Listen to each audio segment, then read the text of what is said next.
ભરવાડી કબરાઓ હાલમાં હયાત છે અને હું પણ અહીંયા હાજર છું. અને ભીમરાણાની અંદર ઘનશ્યામગીરી બાપુ દેવ થઈ ગયા છે. તેના માટે એવી અફવા ઉડેલી છે કે ભોગલધામ બાપુ વ્યા ગયા. મોગલધામ બાપુ નથી ગયા. ઘનશ્યામગીરી બાપુ ભીમરાણા મોગલધામ વાળા દેવ થઈ ગયા છે. એમની સમાધિ થઈ છે. બાપુ અત્યારે હાલમાં હયાત છે અને આ હું એની સામે જ ઉભો છું. જો આ બાપુ બે શબ્દ બોલશે. આમાં શું છે બેટા, લાખોમાં એક બે જેવા માણસો હોય. હવે અહીંયા આપણે રૂપિયો ન મૂકવા દેતા, ઘણા ખટકી એટલે કોમેન્ટ કરીને મૂકે. કારણ કે આજ કોઈ પણ વસ્તુ ખરાબ વસ્તુ બહુ બહાર પડે હારી. કારણ કે અહીંયા બસું બાંધી માણા આવેલા છે.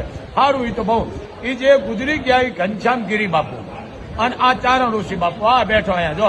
એ માની કૃપા છે વરવાળી પરિવારનો મસ્તો બાપ મા મણિધર મોગલનો. એમ આ વસ્તુ છે. આ શું કામ? આમાં પાછું કબરાઓ લખે છે એટલે આપણે રૂપિયા લેતા નથી.